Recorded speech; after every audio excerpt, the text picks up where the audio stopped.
Donc, Malangocha est effectivement une agence de communication par le jeu. Et si on a placé le jeu au centre de notre activité, c'est parce que le jeu a une extraordinaire plasticité et qu'il permet finalement de s'adapter à des quantités de problématiques. Si je regarde un petit peu en arrière sur les événements de Malangocha ces dernières années, il y a aussi bien de la cohésion d'équipe que de la découverte de nouveaux locaux. Il y a des rapprochements entre services ou entre entreprises. Il y a de la réorganisation, il y a des lancements de nouveaux produits, de nouvelles marques, etc. etc. Alors, qu'est-ce qui peut expliquer finalement cette plasticité du jeu ? En fait, un certain nombre de caractéristiques, et la première d'entre elles, c'est que le jeu est le lieu des règles consenties. Le jeu détermine un cercle, il y a un intérieur, il y a un extérieur, et puis il y a une limite. Certains participants restent dans la limite, d'autres s'approchent de la limite, certains transgressent et parfois même trichent. Le jeu détermine également une unité de temps et d'action. Et puis le jeu, c'est un accélérateur relationnel extraordinaire. Et puis le jeu, ça exacerbe la créativité, dès lors qu'évidemment on met dans les jeux des dispositifs qui correspondent à ça. Et puis, je dirais enfin, le jeu, ça permet de casser finalement des oppositions binaires. Le sérieux, le moins sérieux, le travail, la distraction, le productif, l'improductif. Alors nous, à Malangocha, on résume ça dans notre credo en 3 points. Le premier point, c'est le jeu, c'est un média global, c'est-à-dire que ça permet de transposer à peu près n'importe quelle problématique dans un espace ludique et que ces problématiques soient des problématiques RH, marketing, commercial ou de communication. Le deuxième point, c'est que c'est la relation qui est au centre du jeu. Le troisième point, pas le moins important, c'est que le jeu, c'est un facilitateur de résolution de problématiques. On voit les choses un petit peu différemment, on prend les problèmes de biais. Alors, ce qu'on a vu monter aussi ces dernières années au travers des briefs de nos clients, c'est le besoin de donner aux événements plus de profondeur. Et là, c'est là que l'engagement est devenu un thème central. Alors, on a commencé à phosphorer, on a regardé un petit peu dans toutes les directions, ce qui pouvait donner finalement des fondements à la fois théoriques et pratiques à l'engagement. Et à ce moment-là, je me suis souvenu de ce que j'avais lu quelques années auparavant et qui m'avait passionné, qui étaient les travaux de Robert Vincent Joule. Robert Vincent Joule, vous le connaissez peut-être, ou si vous ne connaissez pas son nom, vous connaissez peut-être un de ses bouquins qui est devenu une espèce de best-seller, qui est le traité de manipulation à l'usage des honnêtes gens. Alors ça, c'est la version ancienne. Il est passé de mini à petit. Donc maintenant, c'est le petit traité de manipulation à l'usage des honnêtes gens. Robert Vincent Joule, c'est un psychosociologue expérimental. Il tient beaucoup à ce dernier caractère expérimental, puisqu'en fait, son travail consiste à monter des expériences qui permettent de mesurer des différences de comportement et des expériences in situ, donc en situation réelle. Sa théorie, c'est la communication engageante, c'est-à-dire comment on passe d'une idée, d'une attitude, d'une motivation à un comportement effectif. Alors j'ai invité Robert Vincent Joule à l'agence, et puis on a commencé à travailler ensemble sur l'événement et sur l'engagement. Loïc, tu peux peut-être nous résumer un petit peu ce qu'on a appris, et puis dans un deuxième temps, nous montrer comment on a gamifié notre savoir pour produire des événements et de la formation. Alors, je vais vous parler d'une expérience, je ne sais pas si vous la connaissez, c'est celle du billet de 20 €. En fait, c'est une expérience qui est un peu connue dans le domaine de la psychosociologie. Robert Vincent Joule l'a menée à Aix. Vous connaissez peut-être un peu les rues d'Aix. C'est une expérience très simple. Vous prenez une grande place, c'est une toute petite rue, et puis une personne qui est complice et qui va laisser tomber un billet de 20 €. C'est impossible de le rater. Vous êtes dans la rue, vous ne pouvez pas le rater. Et vous allez mesurer combien de personnes vont ramasser le billet de 20 €, les sujets expérimentés. À la fin de la journée ou à la fin de l'après-midi, vous obtenez 20% de personnes, une personne sur 5 qui rend le billet à l'inconnu, au complice. 20%, c'est pas mal. Ça fait, on est à Aix, c'est une ville bourgeoise, bien polie. 20%, c'est pas mal. Ça fait quand même 80% de renards. On parlait des renards tout à l'heure, ça fait 20% de poules qui rendent le billet, 80% de renards qui ne le rendent pas. Robert Vincent Joule va se demander comment augmenter ce chiffre, c'est-à-dire comment faire en sorte que les personnes accomplissent un acte dont elles sont sans doute tout à fait certifiés du bien fondé, mais vont faire un acte coûteux, un acte qui va leur faire perdre, pour le coup, on peut même mesurer le coût, c'est 20 €. Et il va faire augmenter ce ratio, il va le faire passer de 20% à 40%, à 60% et jusqu'à 70%. En faisant une seule petite chose, juste avant de rentrer dans la rue. Il y a un comédien, c'est pour ça que ça nous parle, nous, à Malangocha, et vous allez en découvrir quelques-uns tout à l'heure. On travaille beaucoup avec les comédiens. Il y a un comédien qui va arriver avec un accent anglais, qui va dire « Excusez-moi, excusez-moi, est-ce que vous pouvez m'indiquer ?» Il demande une place, une direction touristique que tout le monde connaît. Voilà. Et il va juste faire varier l'intensité. Alors évidemment, la personne répond. Et il va juste faire varier l'intensité de la réponse. La première fois, il va le remercier. La deuxième fois, il va lui demander de l'accompagner un tout petit peu parce qu'il est un peu perdu, il n'a pas bien compris. Et la troisième fois, il va le regarder dans les yeux en lui disant « Merci beaucoup, vous êtes vraiment quelqu'un de bien, merci, vous m'avez sauvé ma journée. » Et il va repartir. Je vous jure qu'à chaque fois, on mesure 40%, 50% ou 60%, je ne sais plus, 70% à la fin. C'est le seul changement dans l'expérience.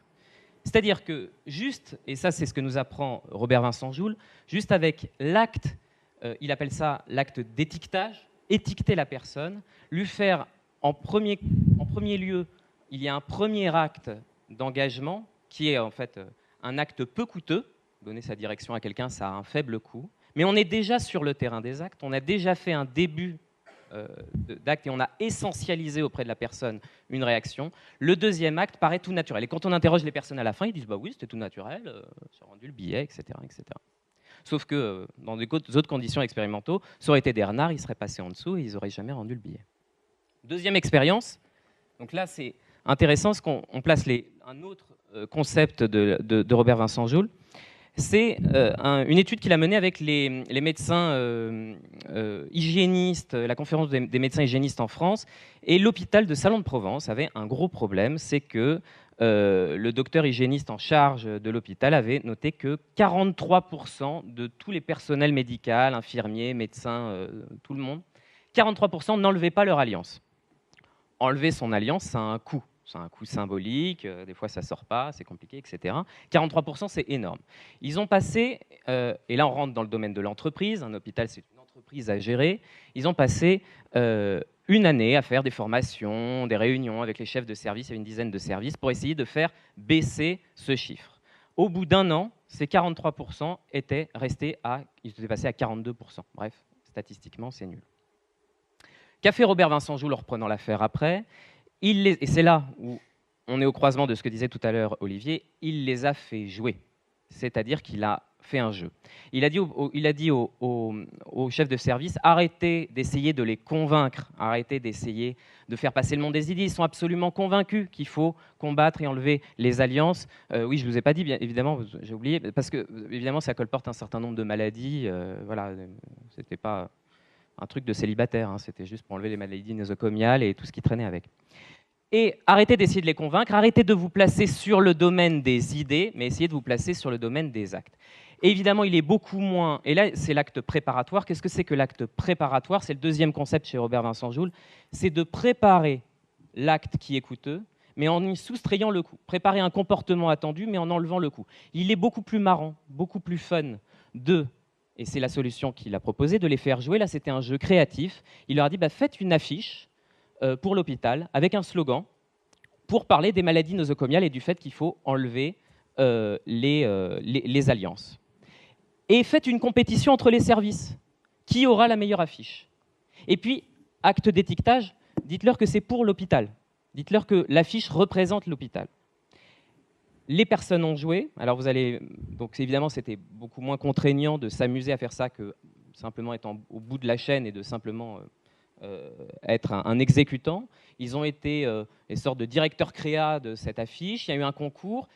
Certains s'y sont donc engagés à faire ce jeu-là. Pas tout le monde. Je sais que vous allez me dire, c'est un brainstorm, tout ça, ça prend du temps. Oui, mais pour les autres personnes, on a fait une compétition interservice et les gens votaient, cliquaient pour élire, et c'était le seul qui avait l'affiche qui avait le plus grand nombre de votes qui était élu.